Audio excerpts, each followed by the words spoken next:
ونعوذ بالله من شرور أنفسنا ومن سيئات أعمالنا من يهده الله فلا مضل له ومن يضلل فلا هادي له ونشهد أن لا إله إلا الله ونشهد أن محمدا عبده ورسوله أرسله بالهدى ودين الحق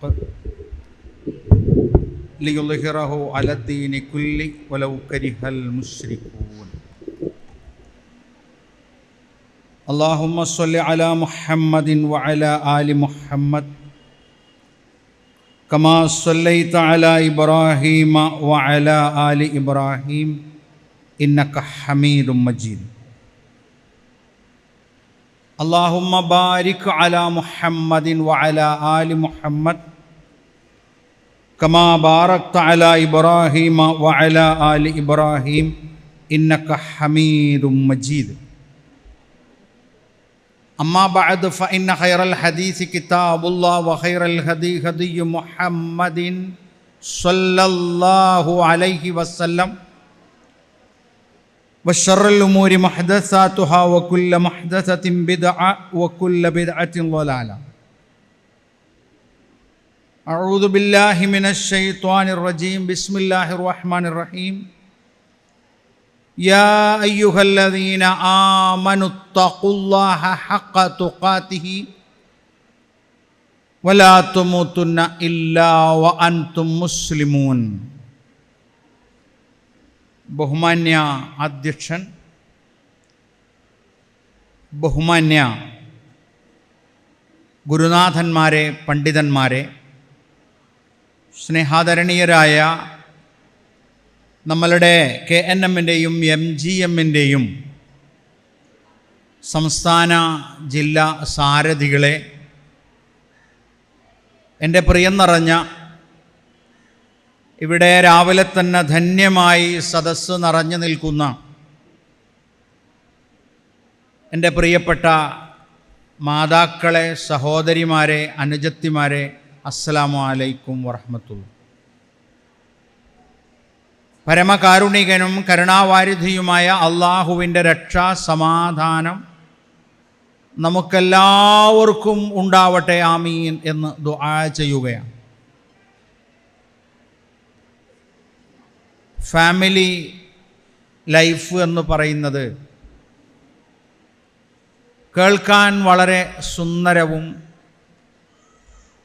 എന്നാൽ അശ്രദ്ധമായി പോയാൽ ഏറ്റവും വലിയ അപകടവും ഉണ്ടാകുന്ന ഒരു കാര്യമാണ്. നമ്മളെല്ലാം തലയിലേറ്റി നടക്കേണ്ടതില്ല. നമ്മൾ ഈ വെക്കേഷൻ കാലഘട്ടങ്ങളിലൊക്കെ കുറേയൊക്കെ നമ്മൾ ഔട്ടിങ്ങിന് പോവാറുണ്ട്.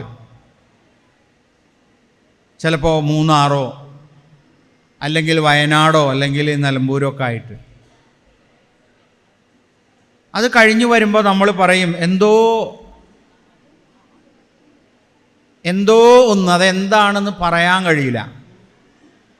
നമുക്കൊരു സന്തോഷമുണ്ട്. അത് നമ്മളുടെ വീടുകളിൽ നിന്ന് കിട്ടുന്നില്ല. എന്തുകൊണ്ട് കിട്ടുന്നില്ല? എന്താണ് അതിനൊരു കുറവ്? അത് നമ്മൾ ചിന്തിച്ചാൽ ചിലപ്പോൾ പരിഹരിക്കാനാവില്ല. എന്നാൽ അവിടെ പോയിട്ട് പ്രത്യേകിച്ച് കണ്ടിട്ടൊന്നും ഉണ്ടാവില്ല. നമ്മൾ തമ്മിൽ അങ്ങോട്ടും ഇങ്ങോട്ടും കുറച്ച് സമയം കണ്ടു. അതാണ് ആ സന്തോഷത്തിൻ്റെ കാരണം.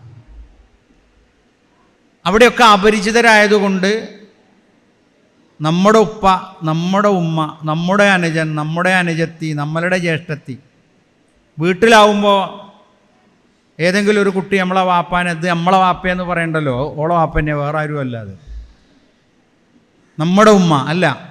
ആ ഒരു തോന്നലിൻ്റെ ആവശ്യമില്ല. അപ്പോൾ നമ്മൾ അന്യനും അതുപോലെ അവനവനും എന്ന ഒരു കാഴ്ചപ്പാടിന് കുഴപ്പമില്ല. പക്ഷേ നമ്മൾ പരസ്പരം ഉൾക്കൊണ്ടുകൊണ്ട് ജീവിക്കണം, യാഥാർത്ഥ്യത്തെ മനസ്സിലാക്കണം. ഇപ്പോൾ നമ്മളൊന്നും വീടില്ലായിട്ട് വന്നതല്ല അങ്ങോട്ട്, വീട്ടിലൊക്കെ നല്ല സൗകര്യങ്ങളുണ്ട്. പിന്നെ എന്തേ ഈ ഒരു ഓഡിറ്റോറിയത്തിൽ വന്ന് ഞങ്ങളും നമ്മളുടെ വീട്ടിൽ നിന്നൊക്കെ എഴുന്നേറ്റ് പോരുമ്പോൾ വാതിൽ കുറ്റിയിടാൻ വരെ ഒരാളെ ആക്കിയിട്ട്, കാരണം 3:30 മണിക്കാണ് യാത്ര തുടങ്ങുന്നത്, 3 മണിക്ക് 3:15.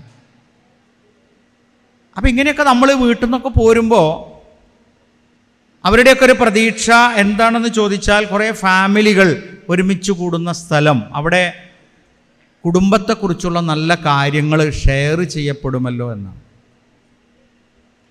ഞാൻ അടുത്തിടെ ഒരു ഭാഷണം കേട്ടു. അതിൽ പറയുന്നുണ്ട് ഉപദേശം കൊണ്ട് ഒരു കാര്യവുമില്ല എന്ന്. അത് പറഞ്ഞു കൊടുക്കുന്ന ആളെ സംബന്ധിച്ചിടത്തോളം അദ്ദേഹം വലിയ ബിരുദങ്ങളൊക്കെ ഉണ്ടാകാം, പക്ഷെ ഇസ്ലാമിനെ സംബന്ധിച്ചിടത്തോളം അങ്ങനെ അത് കേൾക്കുമ്പോൾ കുറേ കുട്ടികൾക്ക് ഭയങ്കര സന്തോഷമായി. ഉപദേശം കൊണ്ട് കാര്യമൊന്നുമില്ല, രക്ഷപ്പെട്ട് എന്ന്. നമ്മളെപ്പോഴാണ് ഉപദേശം കേൾക്കുക? ഞാൻ ഉപദേശിക്കാൻ വന്നല്ല കേട്ടോ, നിങ്ങളാരും അതിന് ടെൻഷൻ അടിക്കണ്ട.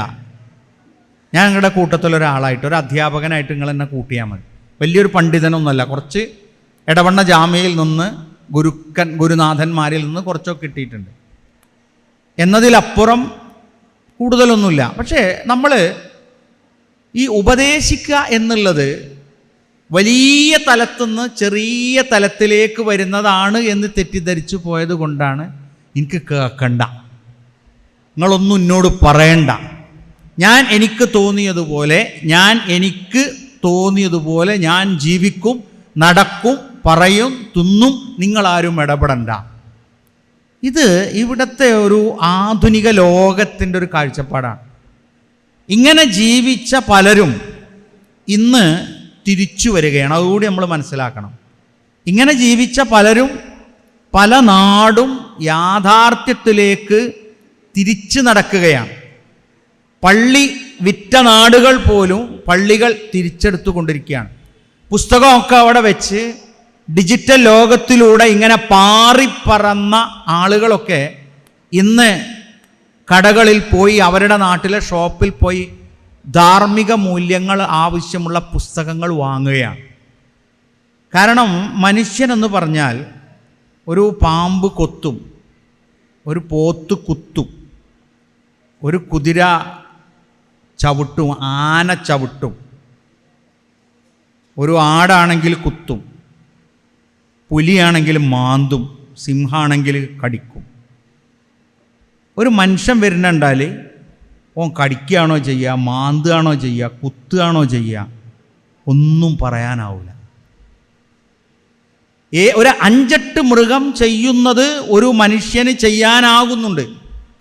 ഈ മൃഗീയ സ്വഭാവങ്ങളെയൊക്കെ അടക്കി വെക്കണമെന്നുണ്ടെങ്കിൽ നമുക്ക് ഉപദേശങ്ങൾ വേണം, നമുക്ക് നിർദ്ദേശങ്ങൾ വേണം, നമുക്ക് സതുപദേശങ്ങൾ വേണം. നമ്മളുടെ ആരാണോ പറയുന്നത് അത് ഞാൻ കേട്ടുകൊള്ളാം, അങ്ങനെ പറയുന്നത് കേൾക്കുന്ന ഒരു ഉമ്മത്തായാൽ തന്നെ സമിഅനാ വഅതഅനാ, ഞാൻ കുട്ടികളെയും കൂടി ലക്ഷ്യം വെച്ചാ പറയുന്നത്, സമിഅനാ വഅതഅനാ, ഞങ്ങൾ കേട്ടിരിക്കുന്നു, ഞങ്ങൾ അനുസരിച്ചിരിക്കുന്നു. ഇതാണ് യഥാർത്ഥത്തിൽ നമ്മളിൽ നിന്ന് ഉണ്ടാകേണ്ടുന്ന ഒരു സ്വഭാവം. അത് ഇപ്പോൾ നിങ്ങൾ ക്ലാസ് എടുക്കുകയാണ് സ്കൂളിൽ, നിങ്ങളുടെ അധ്യാപകൻ, മദ്രസയിലെ അധ്യാപകൻ പറയുന്നത് അതേപോലെ നിങ്ങൾക്ക് അവരെയും ഉപദേശിക്കാം. നിങ്ങളെന്താ ടീച്ചറെ, നിങ്ങളിങ്ങനെ. അപ്പോൾ ചോദിക്കും എന്താണ് പ്രശ്നം, എന്താണ് ആവശ്യം. അപ്പോൾ ആർക്കും ആരെയും ഉപദേശിക്കാം. ഫദക്കിർ ഇൻ നഫഅത്തി ദിക്റ, നീ ഉപദേശിക്കുക, ഉത്ബോധനം നടത്തുക, അത് ഉപകരിക്കും എന്നാണ്. അള്ളാഹു 2 കാതും 2 കണ്ണുമൊക്കെ നമുക്ക് തന്നിട്ടുണ്ട്. അതിൽ നമുക്ക് സത്യത്തിന് സ്വാധീനമുണ്ടാകണം. നല്ലത് കാണാനും നല്ലത് കേൾക്കാനും നല്ലത് ചിന്തിക്കാനും നമ്മൾക്ക് കഴിയുമ്പോഴാണ് നമ്മൾ യഥാർത്ഥത്തിൽ ഒരു മനുഷ്യനാവുക. പാറി നടക്കുന്ന പറവകളൊന്നും വേളി കഴിക്കാറില്ല എന്നിങ്ങനെ പാടിപ്പാടി പിന്നെ തുമ്പിയെപ്പോലെ അല്ലെങ്കിൽ പൂമ്പാറ്റയെ പോലെയൊക്കെ നടക്കുന്ന ആൾക്കാരുണ്ട്. പാറി നടക്കുന്ന പറവകളൊന്നും യൂണിവേഴ്സിറ്റി പോകാറില്ല. പാറി നടക്കുന്ന പറവകളൊന്നും എവിടെയെങ്കിലും ഒരു എക്സാം എഴുതാൻ പോയിട്ടില്ല. പാറി നടക്കുന്ന പറവകളൊന്നും PSC കോച്ചിങ്ങിന് പോണില്ല. നമ്മൾ ഇതിനൊക്കെ പോണില്ലേ? അപ്പം എന്തുകൊണ്ടാണ്? നമ്മളാണ്. ലക്ഷ്യം മറക്കാതിരിക്കുക. നമ്മുടെ ജീവിതത്തിൻ്റെ ലക്ഷ്യം എന്ന് പറയുന്നത് ഇന്നലെ ഒരു സ്കൂൾ ബസ് അപകടത്തിൽപ്പെട്ടു. ഒരു കുഞ്ഞ് ലോകത്തോട് വിട പറഞ്ഞു. കഴിഞ്ഞ ഒരു 4 ആഴ്ച മുമ്പ് നവവധു ബൈക്കിൽ യാത്ര ചെയ്യുമ്പോൾ ഭർത്താവിൻ്റെ കൂടെ കോളേജിൽ നിന്ന് പോയി ഒരു ഭക്ഷണം കഴിച്ച് വരുമ്പോൾ ദാരുണമായി റോഡിൽ വെച്ച് ആക്സിഡൻ്റായി ആ സ്പോട്ടിൽ മരണം സംഭവിച്ചു. ആ വരൻ ഇന്നും സൈക്കോളജിക്കൽ സൈക്കോളിൻ്റെ ട്രീറ്റ്മെൻറ്റിലാണ്. മനസ്സ് ശരിയായിട്ടില്ല. അവൻ ICUലായിരുന്നു ആദ്യം. അപ്പോൾ നോക്കൂ, നമ്മൾ കാണുന്നതിൻ്റെ, നമ്മൾ കേൾക്കുന്നതിൻ്റെ അപ്പുറം, നമ്മൾ വിചാരിക്കുന്നതിൻ്റെ അപ്പുറങ്ങൾ ഇവിടെ നടന്നുകൊണ്ടിരിക്കുമ്പോൾ അതിലാരാണ് യാത്ര പോവുക എന്ന് ഈ നിൽക്കുന്ന എനിക്കോ നിങ്ങൾക്കോ പറയാൻ കഴിയില്ല. അതുകൊണ്ട് നമ്മുടെ ലക്ഷ്യം എന്താണ്? അത് നമുക്ക് സ്വർഗം ലഭിക്കുക എന്നാണ്. നമ്മളിപ്പോൾ ഈ ഒരു വീട്, ആ വീട് കൊച്ചി പട്ടണത്തിലാണ്, അല്ലെങ്കിൽ പള്ളുരുത്തിയിലാണ്, അല്ലെങ്കിൽ എറണാകുളത്താണ്. ആ വീടിന് മതിലുണ്ട്, അവിടെ നമുക്ക് ഒരു സ്വിമ്മിങ് പൂളുണ്ട്, നമുക്ക് എല്ലാ സൗകര്യമുണ്ട്, എന്ത് ഭക്ഷണം അവിടെ നമുക്ക് വിചാരിച്ചാൽ അവിടെ കിട്ടും. പക്ഷേ ഇടതുവശത്ത് ചെറിയൊരു വേദന വന്നാൽ നമ്മളിതൊക്കെ ഇട്ടേച്ചുകൊണ്ട് നമ്മൾ ആശുപത്രിയിലേക്ക് ഓടും. കാരണം ഇടതുവശത്ത് വേദന നെഞ്ചിൻ്റെ അവിടേക്ക് വരുമ്പോൾ നമ്മളുടെ ഈ സൗകര്യങ്ങളും സുഖങ്ങളും, നമ്മളുടെ സ്വിമ്മിംഗ് പൂളും, നമ്മളുടെ ഊഞ്ഞാലും എല്ലാം ഇട്ടേച്ചുകൊണ്ട് നമ്മൾ ഓടുന്നുവെങ്കിൽ എങ്ങോട്ടാണ് ഓടുന്നത്? ആശുപത്രിയിലേക്ക്. ആശുപത്രിയിൽ 100 ആളുകളുണ്ട്, അവിടെ ഒരു ബെഡാ തരിക, ഒരു റൂമാ തരിക. എന്തിനേക്കാ നമ്മൾ അങ്ങോട്ട് ഓടുന്നത്? അവിടെ നിന്ന് അങ്ങോട്ട് ഇനി വേറൊരു റൂമിലേക്ക് നമ്മൾ പോകേണ്ടതുണ്ട്. ചിലപ്പോൾ വെന്റിലേറ്ററിനാകാം. അവിടെ ആരുമില്ല, നമ്മൾ മാത്രമേ ഉള്ളൂ. അങ്ങനെ ഒരു യാത്രയെക്കുറിച്ച് നമ്മളുടെ മനസ്സിലുണ്ടാകും എന്നാണ് ഞാൻ പ്രതീക്ഷിക്കുന്നത്. അതുകൊണ്ട് വിദ്യാർത്ഥിയാകുമ്പോഴും, ഉമ്മയാകുമ്പോഴും, പെങ്ങളാകുമ്പോഴും, ഉമ്മയാകുമ്പോഴും, അനുജത്തിയാകുമ്പോഴും, ജ്യേഷ്ഠത്തിയാകുമ്പോഴും ഒക്കെ നമുക്ക് നമ്മളുടേതായ റോള് നമുക്ക് എപ്പോഴും ഉണ്ട്. ഇന്നലെ ഒരു സഹോദരൻ അയച്ചു തന്നു, ഒരു കുരങ്ങൻ വഴിതെറ്റി വന്നതായിരുന്നു. ആ കുരങ്ങൻ വീട്ടിലെത്തി ചില കാര്യങ്ങളൊക്കെ കണ്ടപ്പോൾ ഒരമ്മയുടെ കൂടെ കൂടി ജോലി ചെയ്തുകൊണ്ടിരിക്കുകയാണ്. പാത്രം കഴുകുന്നുണ്ട്, ചപ്പാത്തി പരത്താൻ കൂടുന്നുണ്ട്. അത്ഭുതകരമാണ്. ആ പഠിപ്പിച്ചിട്ടൊന്നുമല്ല, അതിങ്ങനെ ചെയ്യുന്നത് കണ്ടിട്ട് ചെയ്യാണ്, അല്ലേ? നമ്മളൊക്കെ നമ്മളുടെ ഉമ്മ ജോലി ചെയ്യുന്നത് കാണുമ്പോൾ കൂടെ കൂടി കൊടുക്കാറുണ്ടോ? ഉമ്മ കുറേ കഷ്ടപ്പെടുന്നുണ്ട്, എന്നാൽ ഒരു പത്തിരി പരത്താൻ കൂടി കൊടുക്കുക, അല്ലെങ്കിൽ ചപ്പാത്തി പരത്താൻ കൂടി കൊടുക്കുക. ഇല്ല, നമ്മളൊന്നും കുരങ്ങന്മാരല്ലല്ലോ, അല്ലേ? അതുകൊണ്ട് നമുക്കൊരു വാലിൻ്റെ കുറവുണ്ട്, അതിൻ്റെ എല്ലാ കുറവും നമുക്ക് പൊതുവിൽ ഉണ്ട് എന്നാണ് ഞാൻ ധരിക്കുന്നത്. അങ്ങനെയല്ല, നമ്മൾ ഒരു കുടുംബമായി ജീവിക്കുമ്പോൾ നമ്മളുടെ ഒരു ലോകത്തേക്ക് അങ്ങോട്ട് പോകരുത്. ചില കുട്ടികളെ കുറിച്ചൊക്കെ വീട്ടിൽ ചെന്ന് ചോദിച്ചാൽ കുട്ടികളൊക്കെ ആകാശത്ത് നിന്ന് ഇറങ്ങി വരും. എങ്ങനെ? നെടുമ്പാശ്ശേരിയല്ല, ആകാശത്ത് നിന്ന് ഇറങ്ങി വരും. മേലെ ഒരു റൂമുണ്ടാവും, അവിടുന്ന് ഇങ്ങനെ ഇറങ്ങി വരുമ്പോൾ വാപ്പയമ്മയൊക്കെ ദുബായിൽ നിന്ന് വന്ന ഫീലാണ് നമ്മളെയൊക്കെ വീട്ടിൽ. അതെന്തുകൊണ്ടാണ്? ഇന്നലെ രാത്രി ഭക്ഷണം കഴിച്ച് അങ്ങോട്ട് പോയതാണ്. പിന്നെ രാവിലെ ചായക്ക് ചിലപ്പോൾ വന്നിട്ടുണ്ടാവില്ല, കാരണം അന്ന് സൺഡേ ആണ്. ചിലപ്പോൾ വരുന്നത് 11 മണിക്ക് എഴുന്നേറ്റ് വരികയായിരിക്കും. അപ്പോൾ വരുമ്പോഴാണ് ആ വീട് കേട്ടോ ഒരു ബന്ധമൊന്നുമില്ല, എന്നിട്ടോ നിങ്ങളെല്ലോ കേട്ടോ പറയുന്നത്, അത് കഴിച്ച് നേരെ മേലോട്ട് തന്നെ കയറിപ്പോവും. അങ്ങനെയുള്ളൊരു വീട്ടിൽ നമ്മൾ പിന്നെ ഒരിക്കൽ പരിതപിക്കുകയാണ്, എനിക്കിവിടെ ഒരു വിലയൊന്നുമില്ല. എങ്ങനെയാ വില ഉണ്ടാകുക? മേലെ ഇങ്ങനെ പോയിരുന്നാൽ വില ഉണ്ടാവുമോ? ഇല്ല, നമ്മൾ കൂട്ടത്തിലുണ്ടാകണം, കുടുംബത്തിലുണ്ടാകണം.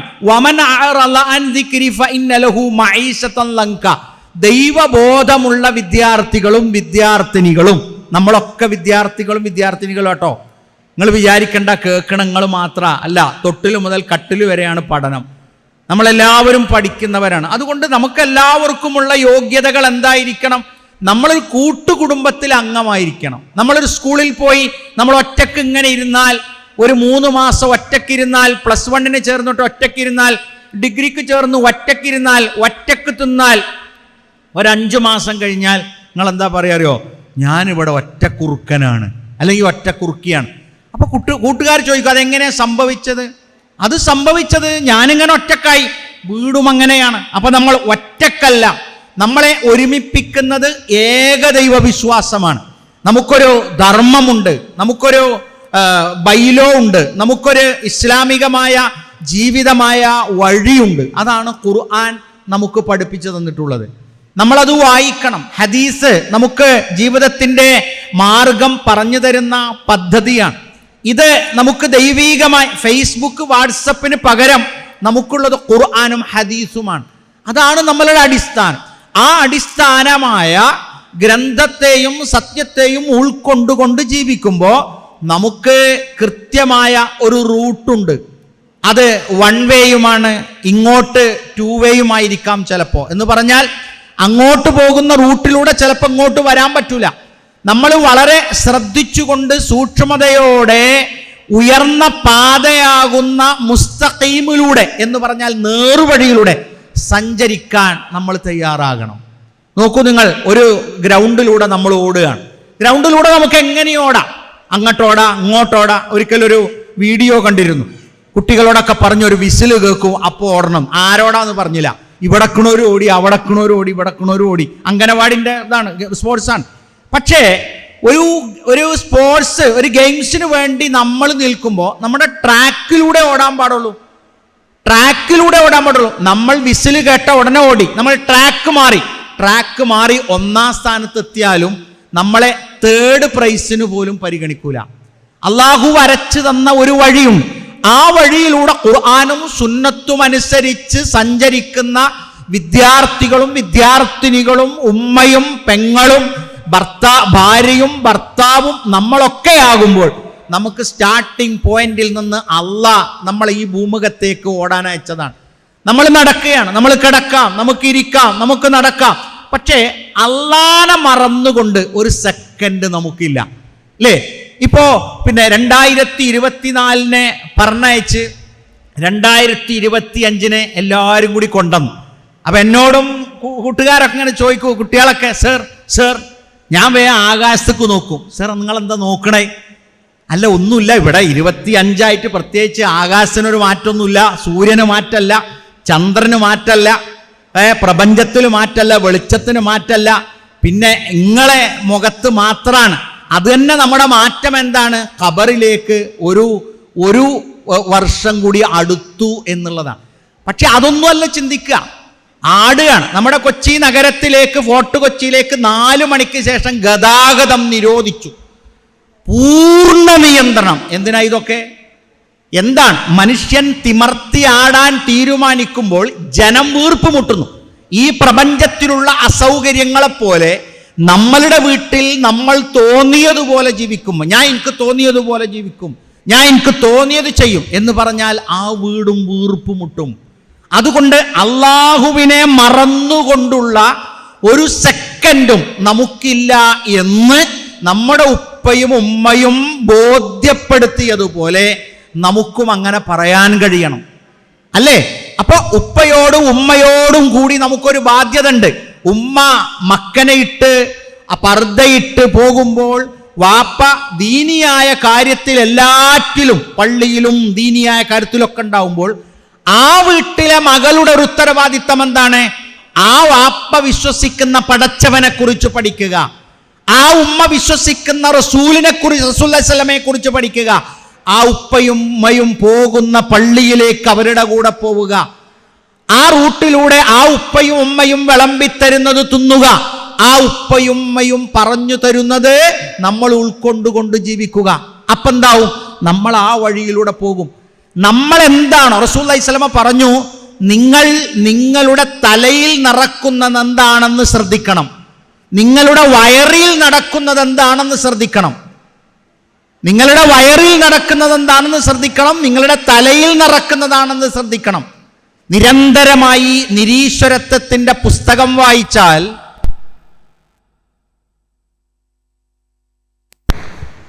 അള്ളാഹു നമ്മൾക്ക് അങ്ങോട്ട് വഴി നടത്തും. നമ്മൾ നിരന്തരമായി യൂട്യൂബിലൂടെ നിരീശ്വരത്വത്തിൻ്റെ പ്രസംഗം കേട്ടാൽ നമ്മളെ അങ്ങോട്ട് വഴി നടത്തും. ഒരു കഥ പറയാറുണ്ട് ഞങ്ങളുടെ മലപ്പുറം ജില്ലയിൽ.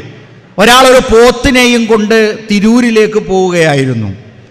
അപ്പോൾ തിരൂരെത്തുന്നതിൻ്റെ 2 കിലോമീറ്റർ മുമ്പ് പോത്ത് കയറ് പൊട്ടിച്ച് ലോറിൻ്റെ ഉള്ളിൽ കുടുങ്ങി ചത്തു. അപ്പോൾ ആളുകൾ ചോദിച്ചു, കാക്കുവോ ഈ പോത്തിന് 2 കിലോമീറ്ററും കൂടി പോയാൽ തിരൂരിലേക്ക് എത്തുമായിരുന്നേ, പിന്നെ എന്ത് പണിയാ നിങ്ങൾ കാട്ടിയത്?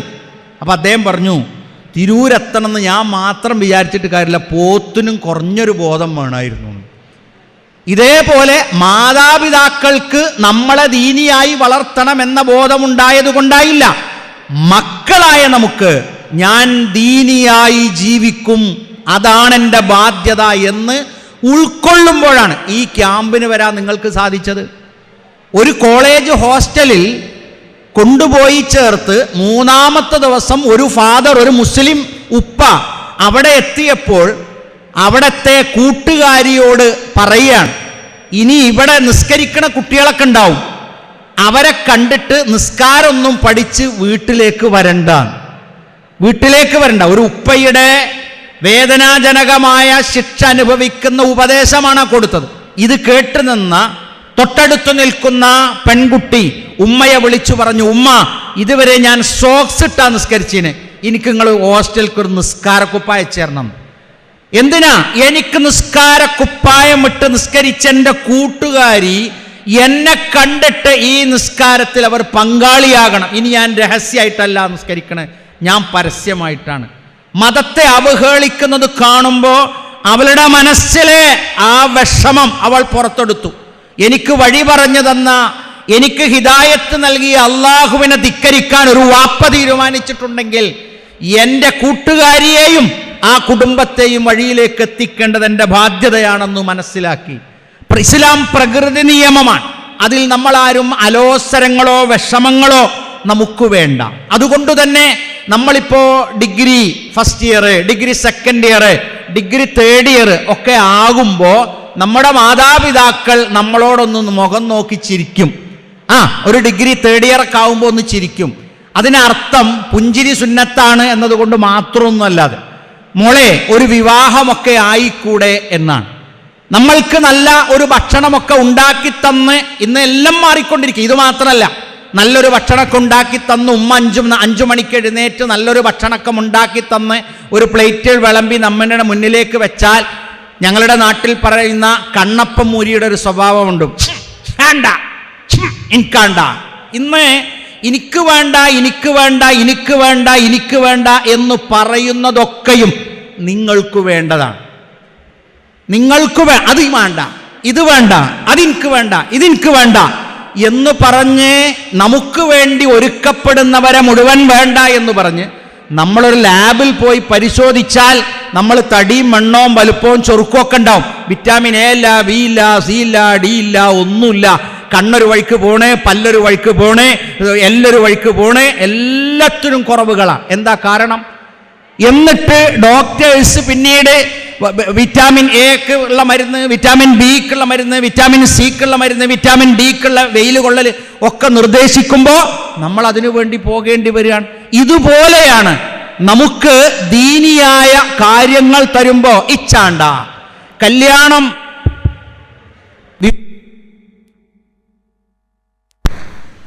വിവാഹമായിക്കൂടെ, വേണ്ട, അപ്പ വേണ്ട, കല്യാണം വേണ്ട. അങ്ങനെ നമുക്ക് എങ്ങനെയാണ് പറയാനാവുക?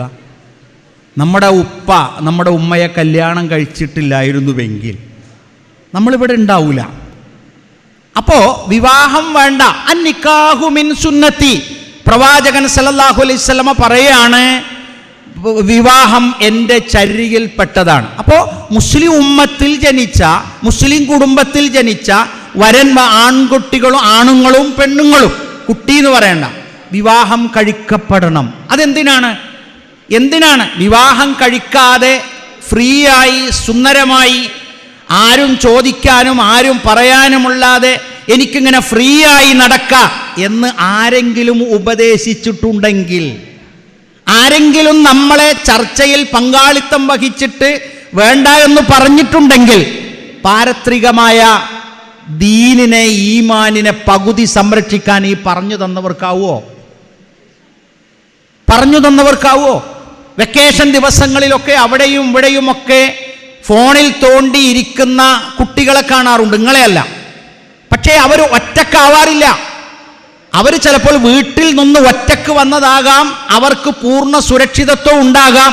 പക്ഷേ ഒറ്റക്കിരിക്കുന്നത് കാണുമ്പോൾ പലരും ഇങ്ങനെ വട്ടമിട്ട് വരും. അവരിങ്ങനെ എത്തും, നമ്മളോട് ചില കുശലങ്ങളൊക്കെ പറയും, നമ്മൾക്ക് എന്തൊക്കെ ആഗ്രഹങ്ങളുണ്ടോ ആ ആഗ്രഹങ്ങളെക്കുറിച്ചൊക്കെ സംസാരിക്കും. നിനക്ക് ഫോണുണ്ടോ? ഫോണുണ്ട്. ഐഫോൺ ഉണ്ടോ? ഇല്ല. നമുക്കെന്തൊക്കെ ഉണ്ട്, എന്തൊക്കെ ന്യൂനതകളുണ്ടെന്ന് അവർക്കറിയാം. അവർ നമ്മളെ വലയിലാക്കി ഏതൊക്കെ കടത്തിനാണ്, കഞ്ചാവ് കടത്തിനാണോ എന്നറിയില്ല, സ്വർണ്ണക്കടത്തിനാണോ എന്നറിയില്ല, നമ്മളുടേതായ ഭാവിയെ തുലക്കുന്ന പല പദ്ധതികളും ആവിഷ്കരിച്ച് അവസാനം നമ്മൾ കേൾക്കുന്നില്ലേ, എല്ലാവരുടെയും ആഗ്രഹം എന്താ? Cinema style, cinema model. ആ മോഡലിനെ പോലെ ഈ മോഡലിനെ പോലെ അവസാനം ആ മോഡലുകളുടെ രോദനം കേട്ടില്ലേ നിങ്ങൾ? ഞങ്ങളുടെ ജീവിതത്തിൻ്റെ ശ്രദ്ധേയമായ കാലങ്ങളിൽ മുഴുവൻ വാതിലിൽ മുട്ടുകയായിരുന്നു. ആ മുട്ടലുകളെക്കുറിച്ച് അവർ ഇത്രയും കാലം പറയാതിരുന്നത് പേടിച്ചതുകൊണ്ടാണ്. ഇസ്ലാം നൽകുന്ന സുരക്ഷിതത്വം ഓർത്തുകൊണ്ട് നമ്മളുടെ മാതാപിതാക്കൾ ഒരു സിനിമാ ഹാളിൽ കൊണ്ടുപോയി ഫാമിലി സഹിതം ഫാമിലി സിനിമ എന്ന് പറഞ്ഞ് നമ്മളെ കാണിച്ചിട്ടില്ലല്ലോ. എന്താ കാരണം? അതിൽ നിന്നൊന്നുമല്ല നമ്മളുടെ ഫാമിലി ബെനിഫിറ്റ്സോ അല്ലെങ്കിൽ ഒരു മൈൻഡ് സ്ട്രെങ്തോ കിട്ടുക. നമുക്ക് നമ്മളുടെ ദിവ്യബോധനം അള്ളാഹ് നമുക്ക് നൽകിയത് നമ്മൾ തിരിച്ചറിയണം. അപ്പോൾ ഈ തിരിച്ചറിവ് നമുക്കുണ്ടാകണം.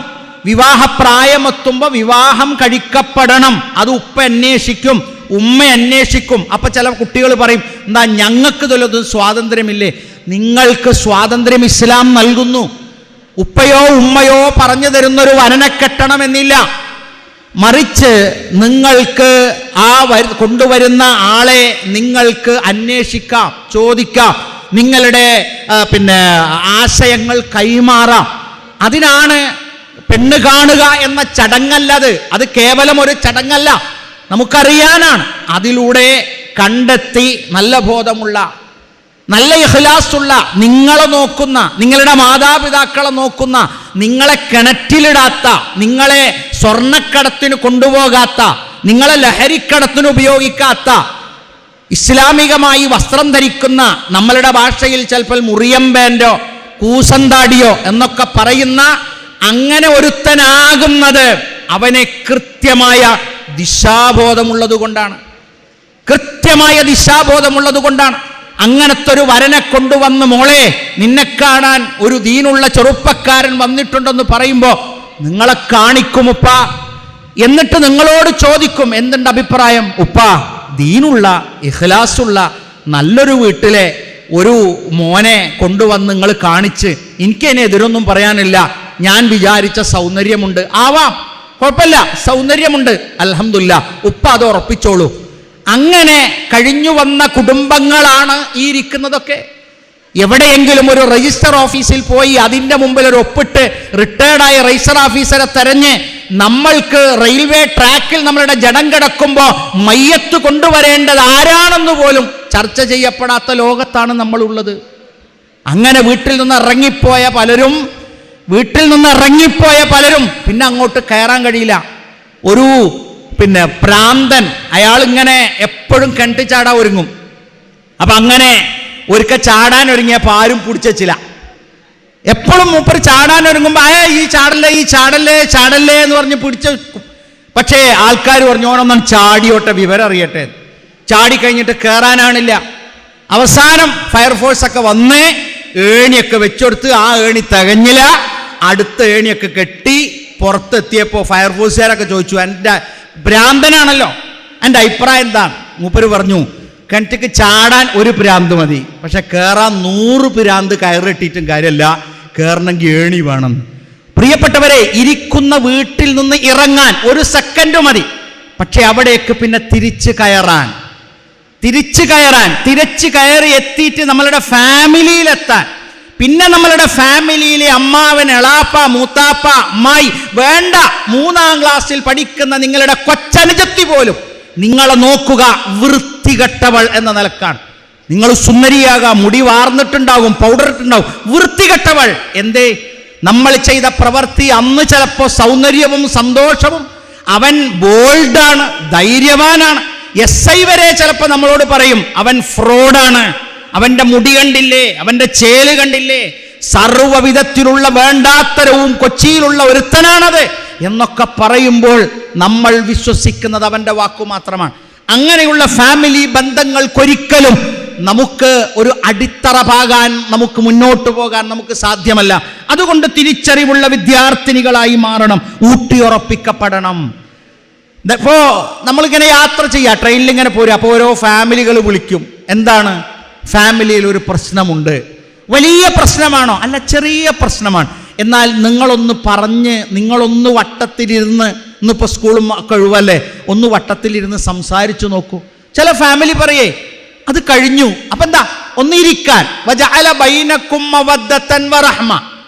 നമ്മൾ ഓർക്കേണ്ടത്, നമ്മളൊക്കെ ഇപ്പോൾ ഈ MGM, നേരത്തെ സലാഹുദ്ദീൻ മദനി പറഞ്ഞതുപോലെ, നമ്മൾ MGM എന്ന് പറയുന്ന ഒരു സംഘടനാ സെറ്റപ്പിൻ്റെ ഉള്ളിൽ നമ്മൾ നിന്നു എന്നതുകൊണ്ട് നമുക്ക് ഒരു നഷ്ടവും പറ്റിയിട്ടില്ല. ഒരു ഉമ്മ ബസ്സിൽ കയറിയപ്പോൾ കണ്ടക്ടർ പറഞ്ഞു കുറച്ചാണ് നിക്കി താത്ത എന്ന് പറഞ്ഞ് ബാഗും ഒന്നങ്ങോട്ട് അമർത്തി. അപ്പോൾ താത്ത പറഞ്ഞു, മോനെ, എൻ്റെ മക്കളെ 2 കുടുംബജീവിതവും പോയി. അപ്പോൾ ഇയാൾ ചോദിച്ചു, നിങ്ങളുടെ വീട്ടിലുള്ള മകൻ്റെയും മരുമകളുടെയും കുടുംബജീവിതം എങ്ങനെയാ? ഇപ്പം ഞാൻ നിങ്ങളെ ഒന്നാണ് നിർത്തിയാൽ പോവുക. 2 കോഴിമുട്ടയും പൊട്ടി. അപ്പം എന്താ സംഭവം? ഞാൻ എൻ്റെ മകൻ്റെ കല്യാണം കഴിഞ്ഞപ്പോൾ മകനും മരുമകളും ഒരുമിച്ച് നിൽക്കാൻ വേണ്ടി ഞാനൊരു ബീവിൻ്റെ അടുത്ത് പോയി വരികയാണ്. അപ്പോൾ ബീവി എന്തു പറഞ്ഞു? ബീവി 3 കോഴിമുട്ട കൊണ്ട് എല്ലാം പറഞ്ഞു. ഒരു കോഴിമുട്ടയുടെ പുറത്ത് ഇഖ്റ ബിസ്മി റബ്ബിക്കല്ലദീ ഖലഖ്, ഒരു കോഴിമുട്ടൻ്റെ പുറത്ത് വജഅല ബൈനകും മവദ്ദതൻ വറഹ്മ. അങ്ങനെ ആയത്തൊക്കെ എഴുതിയിട്ട് ഒരു കോഴിമുട്ട വീടിൻ്റെ മുമ്പിൽ കയറി ചെല്ലുന്നിടത്ത് കുഴിച്ചിടാനും, ഒരു കോഴിമുട്ട അവർ താമസിക്കുന്ന റൂമിൻ്റെ പിറകിലെ ജനലിൻ്റെ അവിടെ കുഴിച്ചിടാനും, ഒരു കോഴിമുട്ട അവർ താമസിക്കുന്ന റൂമിൽ ഒരു ശീലയെ പോയിട്ട് ഉള്ളിൽ വെക്കാൻ തന്നതായിരുന്നു. മോനെ, അത് 3 ഉടഞ്ഞു പോയി. അപ്പോൾ ഈ കണ്ടക്ടർ പറഞ്ഞല്ലോ ഉമ്മാനോട്, ഉമ്മ ഈ 3 കോഴിമുട്ട ഒരിക്കൽ 2 പുഴുങ്ങി കൊടുക്കുകയാണെങ്കിൽ ആ മുട്ടൻ്റെ സ്നേഹമെങ്കിലും ഉണ്ടാകുമായിരുന്നു.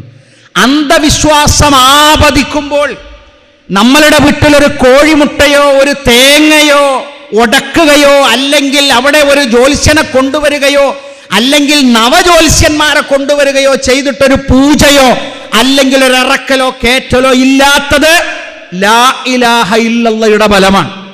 പരീക്ഷയ്ക്ക് പോകുമ്പോൾ ഊതിയ പേന കൊണ്ടുപോകുന്നവർ നമ്മുടെ നാടുകളിലുണ്ട്. പരീക്ഷയ്ക്ക് പോകുമ്പോൾ കൈരേഖ നോക്കിക്കൊണ്ട് ജയിക്കോ തോൽക്കോ എന്ന് നോക്കുന്ന കുട്ടികളുണ്ട് നമ്മുടെ സ്കൂളിൽ. പക്ഷേ നിങ്ങളെ അതിന് കൊണ്ടുപോകാത്തത് തൗഹീദ് എന്ന ഏകദൈവ വിശ്വാസത്തിൽ അധിഷ്ഠിതമായ ഒരാദർശം നമുക്കുണ്ടായതുകൊണ്ടാണ്. അതുകൊണ്ട് തന്നെ അതിലധിഷ്ഠിതമായിരിക്കണം നമ്മളുടെ സ്നേഹബന്ധങ്ങൾ. ഇപ്പോൾ വിവാഹം കഴിഞ്ഞു. ഇപ്പോൾ കഴിഞ്ഞ ദിവസം ഒരു സഹോദരൻ, അദ്ദേഹം ഈ സ്റ്റുഡിയോ നടത്തുക. ഞാൻ കുറച്ച് സാവധാനം പറയുന്ന കുട്ടികളും കൂടെ ഉണ്ടായിട്ടാണ്. അപ്പോൾ ആ സ്റ്റുഡിയോവിൽ അവൻ പറയാണ്, ഒരുപാട് കല്യാണ ആൽബങ്ങൾ ഉണ്ട് ഇവിടെ. ആൽബം എന്ന് പറഞ്ഞാൽ USB ഉണ്ടാവുക. അപ്പം അത് എന്താ, അതൊന്നും കൊണ്ടുപോയിട്ടില്ല. അപ്പം എന്താണ് ഇങ്ങനെ കല്യാണത്തിൻ്റെ ആൽബങ്ങളൊന്നും കൊണ്ടുപോകാത്തത്? ഒക്കെ ഇങ്ങനെ റീലൊക്കെ ആക്കി വെച്ചതാ.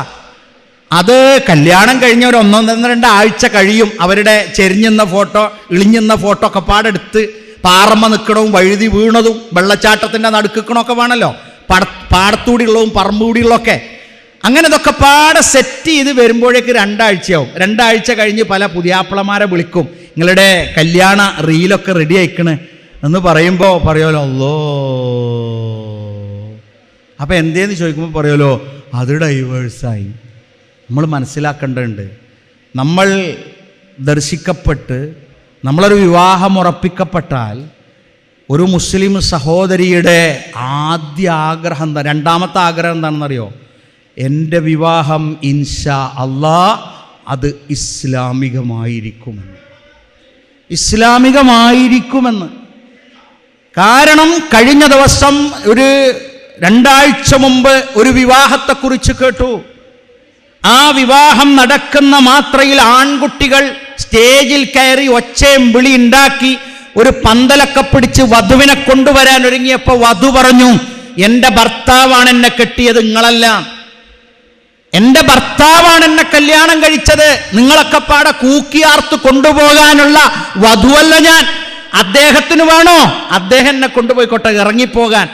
അത് കേട്ടതിന് ശേഷമാണ്, അവിടെ അത് നടന്നതിന് ശേഷം മാത്രമാണ് ആ പെൺകുട്ടി സ്റ്റേജിക്ക് കയറിയില്ല, താഴെ ഇരുന്നു കൊണ്ട് 1-2 പിക്ചർ എടുത്തു.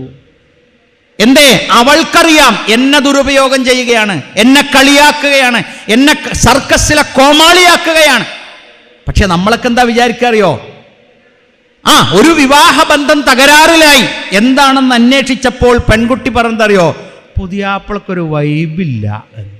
അപ്പോൾ ചോദിച്ചു, എന്താ ഈ വൈബ്? അല്ല, മൂപ്പറ് ഒരു ഷർട്ടും ഒരു തുണിയൊക്കെ എടുത്ത് തലയിലൊരു ടവലൊക്കെ എടുത്ത് ഇങ്ങനെ എന്നെ കെട്ടിപ്പിടിക്കണ്ടേ, എന്നെ ഇങ്ങനെ താങ്ങിയെടുക്കണ്ടേ, അങ്ങനെ ഞങ്ങൾ പൂന്തോട്ടത്തിൽ കൂടി നടക്കണ്ടേ, മരത്തിന് ചുറ്റണ്ടേ, വൈബില്ല. പ്രിയപ്പെട്ടവരെ, നമ്മളുടെ വൈബ് എന്താണ്? നമുക്ക് പാരത്രികം മറന്നിട്ടൊരു വൈബില്ല. ബാക്കിയുള്ളവരെ കാണിക്കലല്ല നമ്മുടെ ജീവിതം. നമ്മളുടെ ജീവിതം ഒറിജിനലാകുന്നത് ഇഹലോകവും പരലോകവുമാണ്. ഇതേപോലെ വാങ്ങിക്കപ്പെടാത്ത ആൽബങ്ങളും റീലുകളുമായി കിടക്കേണ്ടവരല്ല നമ്മൾ. അതുകൊണ്ട് വിവാഹം ഇസ്ലാമികമാകണം. ഞാൻ അറിയുന്ന പരപ്പൻ അബ്ദുൽ മജീദ് സാഹിബിന്റെ മകൻ ഒതായിൽ നിന്ന് കല്യാണം അന്വേഷിച്ചപ്പോൾ MSc മാത്സ് ബിരുദധാരിയും ഇപ്പോൾ PhD അഥവാ ഡോക്ടറേറ്റിന് പഠിക്കുകയും ചെയ്യുന്ന പെൺകുട്ടി എളാപ്പയെ വിട്ട് ചോദിച്ച വാക്ക് ഞാൻ നിങ്ങളോട് ചോദിക്കുകയാണ്. എന്താ പറയുക? എളാപ്പനെ വിട്ട്, എളാപ്പ നിങ്ങൾ ആ ഉപ്പാനോട് ചോദിക്കണം, എനിക്ക് പർദ്ദയിട്ടുകൊണ്ട് പുതുനാരിയായി ഇറങ്ങാൻ പറ്റുമോ എന്നൊന്ന് ചോദിക്കണം. എൻ്റെ അടുത്ത് ആ ചോദ്യം എത്തിയത്. ഞാൻ ആ ഓട്ടോറിക്ഷ ഡ്രൈവറായ എളാപ്പയോട് പറഞ്ഞു, ഉപ്പാ, പരപ്പൻ അബ്ദുൽ മജീദ് സാഹിബ് അയനിക്കോട് നിരവിലെ പള്ളിയുടെ ഭാരവാഹി കൂടിയാണ്. നിങ്ങളൊന്നുകൊണ്ടും ആശങ്കിക്കണ്ട, ആ കുടുംബം ആഗ്രഹിച്ച വധുവിനെയാണ് നിങ്ങൾ കൊടുക്കുന്നത്. ധൈര്യസമേതം അവൾക്ക് നിങ്ങൾ വാക്ക് കൊടുത്തുകൊള്ളൂ എന്ന്. അപ്പോൾ 2025 ആയാലും ദീന് വിട്ടിട്ടില്ല. അതുകൊണ്ട് നമ്മൾ എന്ത് ചെയ്യണം? മാതാപിതാക്കളും അതിനനുസരിച്ചുള്ള മാതാപിതാക്കളായി മാറണം. കല്യാണം ഉറപ്പിച്ച് കഴിഞ്ഞ് 4 ദിവസം കഴിഞ്ഞപ്പോൾ ഒരു വണ്ടി വന്നിറങ്ങുന്നു. വണ്ടിയിൽ നിന്ന് വലിയൊരു കൊട്ട കണ്ടപ്പോൾ വിചാരിച്ചു നുറുക്കും കച്ചവടമായിക്കുന്നു. പിന്നെ നോക്കുമ്പോൾ ജിലേബി കച്ചവടമാണെന്ന് വിചാരിച്ചു. അല്ല, മിഠായി കൊടുക്കാൻ വരികയാണല്ലോ. എല്ലാവർക്കും ഷുഗറാണ്. ചെറിയ കുട്ടിയാക്കാണെങ്കിൽ മിഠായി തിന്നിട്ടോട്ട് തൊള്ളയിലോട്ട് പല്ലുമില്ല. അക്കാലത്ത് മുസ്ലിം സമുദായം കൊണ്ടുവന്ന വേറെ ഏതെങ്കിലും സമുദായത്തിൽ കണ്ടോ ഇങ്ങനെ മിഠായി കൊണ്ടുവന്ന് ആ മിഠായി എല്ലാ 101 വയസ്സായ വല്യമ്മാന്റെ തൊള്ളയൊക്കെ തിരികെ കൊടുത്ത്, എന്നിട്ട് ഭാര്യയും ഭർത്താവും അടുത്ത് നിന്ന് ഖത്തീബ് ചോദിക്കുകയാണ്, നിക്കാഹ് കഴിഞ്ഞിക്കണോ? നിക്കാഹൊന്നും കഴിഞ്ഞിട്ടില്ല, ആക്കെ ഞങ്ങളെ ഉറപ്പിച്ചതാണ്. അപ്പം ഞാൻ മുട്ടായി കൊണ്ടുവരുമ്പോൾ ഞാൻ കാണ്ടും ഇങ്ങോട്ടൊക്കെ നിൽക്കുക, കേക്ക് മുറിച്ചാണ് കൊടുക്കുക, എന്നിട്ട് റീലുണ്ടാക്കുക, എന്നിട്ട് അതിന് എത്ര റീച്ച് കിട്ടും, എത്ര കമന്റ് വന്നിട്ടുണ്ട്, എത്ര ലൈക്ക് ഉണ്ട്. റബ്ബിന്റെ ലൈക്കാണ് വലുത്. അത് പോയാൽ ലക്ഷത്തിന്റെ ലൈക്കും ലക്ഷത്തിന്റെ സബ്സ്ക്രൈബും നമുക്കായിട്ട് മക്കളെ നമുക്ക് കാര്യം ഉണ്ടാവില്ല. അതുകൊണ്ട് ഈ ഇരിക്കുന്ന കുട്ടികളെ, എൻ്റെ സഹോദരിമാരോട്, എൻ്റെ പ്രിയപ്പെട്ട ജ്യേഷ്ഠത്തിമാരോട് ഞാൻ അങ്ങനെ പറയാം, ബുദ്ധിയുടെ കാര്യത്തിൽ നിങ്ങൾ എൻ്റെ മുകളിലാണ്, ഓർമ്മയുടെ കാര്യത്തിൽ നിങ്ങൾ എൻ്റെ മുകളിലാണ്, കഴിവിൻ്റെ കാര്യത്തിൽ നിങ്ങൾ എൻ്റെ മുകളിലാണ്. കാരണം നിങ്ങൾ വനിതകളാണ്. അതോടൊപ്പം തന്നെ നിങ്ങൾ ഓർമ്മശക്തി കൂടുതലുള്ളവരാണ്, നിങ്ങൾക്ക് അറിവ് കൂടുതലുള്ളവരാണ്, ഒരുപാട് എന്നേക്കാൾ അമല് ചെയ്യുന്നവരാണ് നിങ്ങൾ. കുട്ടികളായാലും ഉമ്മയായാലും നിങ്ങളെ ബഹുമാനത്തോടു കൂടി പറയുന്നു, ദീനിയായ സെറ്റപ്പിലൂടെയുള്ള കുടുംബമാവുക. മാതാപിതാക്കൾ അവർക്ക് ധൈര്യസമേതം കൂടെ നിന്ന് കൊടുക്കുക. തെറ്റായ കാര്യങ്ങൾ വീട്ടിൽ നടക്കുമ്പോൾ അരുതെന്ന് പറയാൻ ഉമ്മക്ക് കഴിയണം. ഞങ്ങൾ മൊബൈൽ എടുത്ത് കളിക്കേ, വേണ്ടാത്തരം സംസാരിക്കുക ചെയ്യുമ്പോൾ, മോളെ ആരോടാണ് ചോദിക്കുന്നത്, ആരോടാണ് സംസാരിക്കുന്നതെന്ന് ഉച്ചത്തിൽ ചോദിക്കാൻ ഞങ്ങൾക്കുടെ അധികാരമുണ്ട്. ഞങ്ങൾ വളർന്നു വന്നവരാണ്. ഒരു പെട്ടെന്ന് വലിയൊരു ആൽമരമായി വീട്ടിൽ വന്ന മക്കളല്ല ഞങ്ങൾ. അതുകൊണ്ട് ചോദിക്കാൻ, ഒരു സൽക്കാരം നടക്കുമ്പോൾ ആ സൽക്കാര വീട്ടിൽ ഒരു ക്യാൻസർ രോഗിയായ ഒരു വല്യുമ്മയുണ്ട്. ആ വല്യുമ്മ എഴുന്നേറ്റ് നടക്കാൻ കഴിയൂല, 2 കാതും കൂർപ്പിച്ച് 2 കണ്ണും കൂർപ്പിച്ചാണ് ആ വീട്ടിലിരിക്കുന്നത്. തൊട്ടപ്പുറത്തെ റൂമിൽ നിന്നൊരു ആൺകുട്ടിയും പെൺകുട്ടിയും സംസാരിക്കുന്ന ശബ്ദം കേട്ടപ്പോൾ ആ ഉമ്മ തൻ്റെ മകനെ, മുഹമ്മദ് കോയ എന്നാണ് പേര്, മുഹമ്മദ് കോയ എന്ന് പറയുന്ന അദ്ദേഹത്തെ വിളിച്ച്, കോയേ ഇവിടെ വാ. അദ്ദേഹം ഓടിച്ചെന്നു. ഉമ്മക്കെന്തെങ്കിലും അസുഖായോ, ഉമ്മക്കെന്തെങ്കിലും ക്യാൻസർ കൂടിയോ? അല്ല, അപ്പുറത്തെ റൂമിൽ ആൺകുട്ടിയും പെൺകുട്ടിയും വർത്താനം പറയാൻ പറ്റണോലാണോ നോക്കാൻ. നോക്കൂ നിങ്ങൾ, ക്യാൻസർ രോഗിയായി നാളെയോ മറ്റന്നാളോ ഖബറിലേക്ക് പോകുന്ന ഓ ഉമ്മ, എന്തിനാണ് അപ്പുറത്തെ റൂമിൽ ആൺകുട്ടിയും പെൺകുട്ടിയും വർത്താനം പറയുന്നത്? വർത്താനം പറയാൻ പറ്റണോലാണോ എന്ന് നോക്കിയത്. അതിൽ നിന്ന് വരുന്നൊരു ഫിത്ന ഈ കുടുംബത്തിന് തിന്മയായി മാറിയാൽ അത് താങ്ങാൻ ആ തറവാടിനാകുമായിരുന്നില്ല. നമ്മൾ കോളേജിൽ ഇപ്പോൾ ഉണ്ടാവും, നമ്മൾ സ്കൂളിൽ ഇപ്പോൾ ഉണ്ടാവും, ചിലപ്പോൾ സ്കൂളിൽ നിന്ന് ടൂർ പോകുണ്ടാവും അല്ലേ? അതിലൊക്കെ കടന്നിങ്ങനെ ചാടുമ്പോൾ അതിലൊക്കെ കടന്ന് അവിടുന്ന് ഒരു സെൽഫി, ഇവിടുന്ന് ഒരു സെൽഫി, ആ മരത്തിന്റെ അവിടുന്ന് ഒരു സെൽഫി, പുളിന്റെ അവിടുന്ന് ഒരു സെൽഫി, മൈസൂരിൽ നിന്നൊരു സെൽഫി, ഊട്ടിയിൽ നിന്നൊരു സെൽഫി, ഇതൊക്കെ ഇങ്ങനെ എടുത്തിട്ട് സെൽഫിയൊക്കെ എടുത്തിങ്ങനെ ആക്കി നമ്മളൊരു 5, 6, 7 കൊല്ലം കഴിഞ്ഞ് വിവാഹത്തിലേക്ക് കടക്കുമ്പോൾ ഫേസ്ബുക്കിലൂടെ അന്ന് സെൽഫി എടുത്തവൻ നമ്മുടെ ഭർത്താവിൻ്റെ ഫോൺ വാങ്ങിയിട്ട് പറയാൻ, ഓൾ എൻ്റെ തോളത്ത് നിന്നീനു, എൻ്റെ തലയിലുള്ള അയച്ചുതരാ, ഞങ്ങൾ ഒന്നിച്ച് കെട്ടിപ്പിടിച്ച് അയച്ചുതരാ.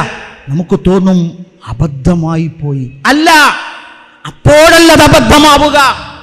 നമ്മളുടെ ഉപ്പ ബിസ്മില്ലാഹിർ റഹ്മാൻ റഹീം എൻ്റെ മകൾ 8ൽ പഠിച്ചപ്പോഴോ 9ൽ പഠിച്ചപ്പോഴോ 10ൽ പഠിച്ചപ്പോഴോ 11 പഠിച്ചപ്പോഴോ 12 പഠിച്ചപ്പോഴോ ഡിഗ്രിക്ക് പഠിച്ചപ്പോഴോ സെക്കൻഡ് ഇയർ പഠിച്ചപ്പോഴോ തേർഡ് ഇയർ പഠിച്ചപ്പോഴോ ഒരാണും സ്പർശിച്ചിട്ടില്ല. വിശ്വസിച്ചതാ ഞാൻ കൈ തരുന്നെന്ന് പറയാൻ നിങ്ങളെ കൊണ്ട് വിശ്വാസത്തിലെടുക്കണം നിങ്ങളുടെ മാതാപിതാക്കൾ. ആ മാതാപിതാക്കളോളം നമ്മളെ സ്നേഹിക്കാൻ ഒരാളുണ്ടാവില്ല. അതുകൊണ്ട് നമ്മൾ പഠിക്കുന്ന കോളേജിലും സ്കൂളിലുമൊക്കെ കാമുകന്മാരുണ്ടാവും, കാമുകിമാരുണ്ട്, കാമന്മാരുണ്ടാവും. അതൊക്കെ എന്തേയുള്ളറിയോ? കാമം മാത്രമാണ് എന്ന് നമ്മൾ മനസ്സിലാക്കുക. ആരാധനാ ചിട്ടകൾ നമ്മളുടെ വീടിന്റെ വിളക്കായി തീരണം. നമ്മുടെ വീടെന്ന് പറയുന്നത് എല്ലാ തരത്തിലുള്ള സൗകര്യം ഉണ്ടാവും, വൈഫൈ ഉണ്ടാവും, ഒക്കെ ഉണ്ടാവും. പക്ഷേ അവിടെ നമുക്കൊരു നിസ്കാരപ്പായുണ്ട്, അവിടെ നമുക്കൊരു നിസ്കാരക്കുപ്പായമുണ്ട്, അവിടെ നമുക്കൊരു കിടക്കയുണ്ട്, അവിടെ നമുക്കൊരു കട്ടിലുണ്ട്, അവിടെ നമുക്കൊരു ഖുർആനുണ്ട്. നമ്മളുടെ മനസ്സ് എന്ന് പറയുന്നത് വളരെ എന്താ പറയുക, വളരെ മൈന്യൂട്ടായ വളരെ ഗുരുതരമായൊരു സാധനമാണ്. നിസ്സാരമായി അതിനെ കാണരുത്, നിസ്സാരമായി അതിനെ കാണരുത്. ഒരു പെൺകുട്ടി 8ാം ക്ലാസ്സിൽ 9ാം ക്ലാസ്സിൽ 10ാം ക്ലാസ്സിൽ ഞാൻ ആത്മഹത്യ ചെയ്യും, ഞാൻ ആത്മഹത്യ ചെയ്യും, ഞാൻ ആത്മഹത്യ ചെയ്യും, ഞാൻ ആത്മഹത്യ ചെയ്യും. പാപ്പുണ്ട്, ഉമ്മണ്ട്, കുടുംബക്കാരുണ്ട്, നല്ല പൈസ ഉണ്ട്, വാഹനം നല്ല 2-3 വാഹനമൊക്കെ വീട്ടിലുണ്ട്. ആത്മഹത്യ ചെയ്യും, ആത്മഹത്യ ചെയ്യും, ആത്മഹത്യ ചെയ്യും. അവസാനം എല്ലാ സുഖ സൗകര്യങ്ങൾക്കിടയിൽ ആ ഏക മകൾ ആത്മഹത്യ ചെയ്തു. അവളുടെ ടെൻഡൻസി ആയിരുന്നു, അസൗകര്യങ്ങളൊന്നുമല്ല, നമ്മുടെ മനസ്സാണ്. അതിന് കൊടുക്കേണ്ടുന്നൊരു ബഹുമാനം, ഒരു ആദരവുണ്ട്. കാണേണ്ടത് കാണുക, കാണേണ്ടാത്തത് കാണരുത്. എൻ്റെ സമയം കഴിഞ്ഞോന്നും കൂടെ ഒന്ന് സംഘാടകരെന്ന് അറിയിക്കണേ. നല്ല ഡിസ്പ്ലേ തെറ്റായില്ല ഇല്ല. അപ്പോൾ കാണേണ്ടത് കാണുക, കേൾക്കേണ്ടത് കേൾക്കുക. അത് ഉള്ളിലുള്ള റൂമായാലും പുറത്തുള്ള റൂമായാലും.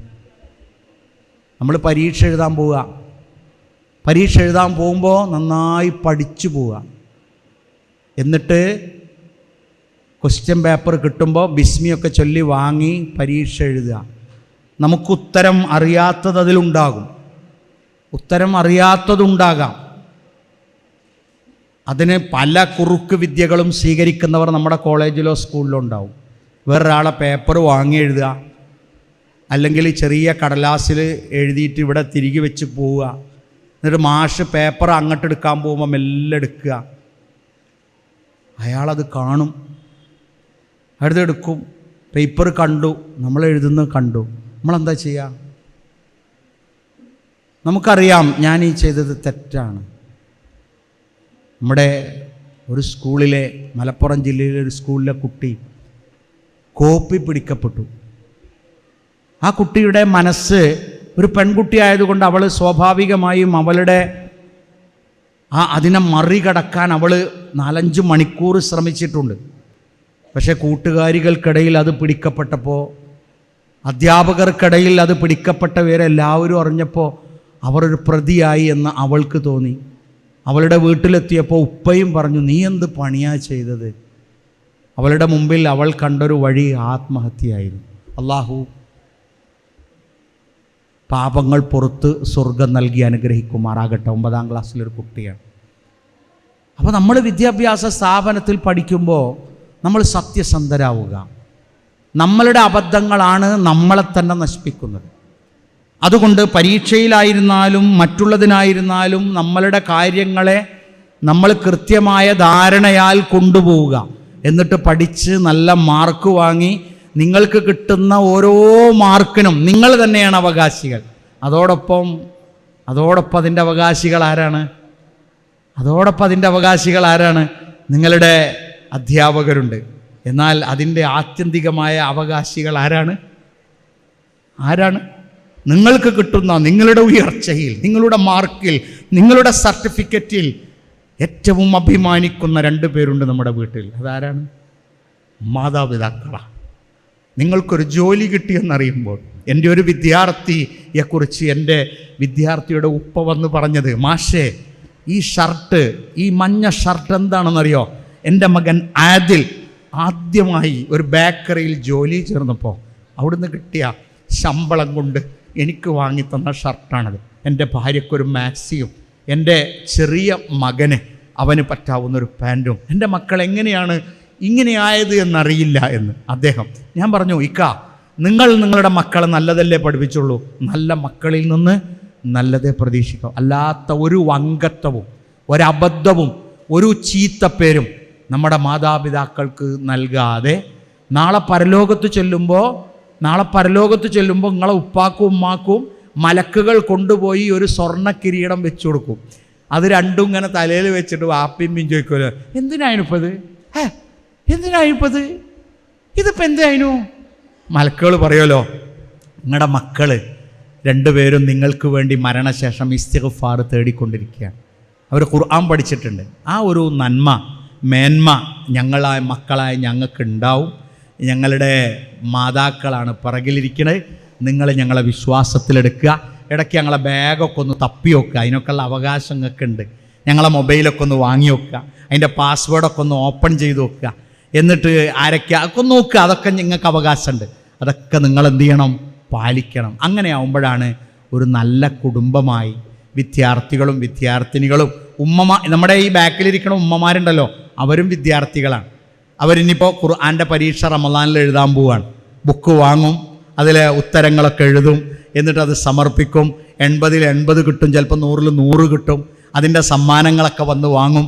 തൊട്ടിൽ മുതൽ കട്ടിൽ വരെ പഠിക്കുന്ന എറണാകുളം ജില്ലയിലെ മഹത് വ്യക്തിത്വങ്ങളുടെ കൂട്ടത്തിലെ ഉമ്മമാരെയും ഈ പൊന്നുമക്കളെയും അഭിനന്ദിച്ചുകൊണ്ട് ഞാൻ എൻ്റെ വാക്കുകൾക്ക് വിരാമം കുറിക്കുന്നു.